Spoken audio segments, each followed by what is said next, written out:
রাস্তায় ফেলে পিষ্ট করা হচ্ছে শত শত কেজি চিংড়ি। 1-2 কেজি নয়, ধ্বংস করা হলো প্রায় 1500 কেজি। ওজন বাড়াতে অসাধু কিছু ব্যবসায়ী এই চিংড়ির ভিতরে পুশ করেছিল তরল জেলি। গোপন সংবাদের ভিত্তিতে সেখানে অভিযান চালিয়ে এর সত্যতা পায় র্যাব। সাতক্ষীরার আশাশুনি উপজেলার মহিষকুড়াতে ঘটেছে এই ঘটনা।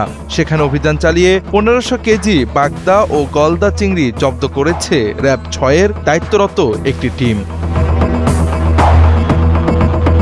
ভাতের মার, ফিটকিরির পানি, চিরার পানি সহ আরো বেশ কিছু ক্ষতিকর দ্রব্য জেলির মতো তরল করে পুশ করা হয় চিংড়ির ভেতরে। এ বিষয়টি নিশ্চিত করেছেন আশাশুনি ও সদর উপজেলার সিনিয়র মৎস্য কর্মকর্তা মোহাম্মদ শফিকুল ইসলাম। জব্দ করে যে মাছগুলো আমরা দেখেছি যে এখানে বিভিন্ন জিনিস অপদ্রব্য পুশ করা রয়েছে। ভাতের মার রয়েছে, ফিটকিরির পানি রয়েছে, এরকম চিরার পানি রয়েছে, এরকম বিভিন্ন অপদ্রব্য তারা পুশ করেছে এবং সেগুলো আমরা পরীক্ষা করে পেয়েছি।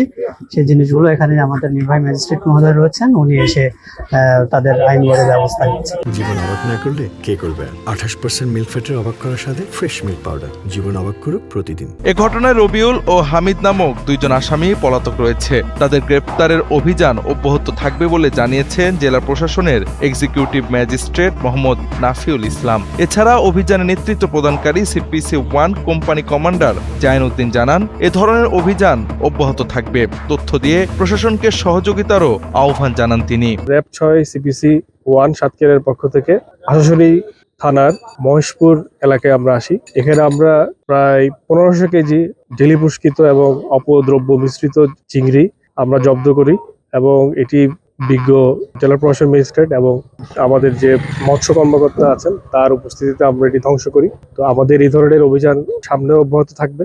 আপনারা আমাদেরকে তথ্য দিয়ে সহায়তা করবেন। এ ঘটনায় এলাকাবাসীদের মধ্যে চাঞ্চল্যের সৃষ্টি হয়েছে।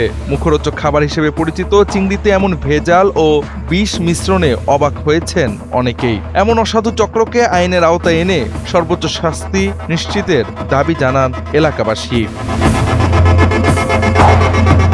Javad Ahmad, NPB।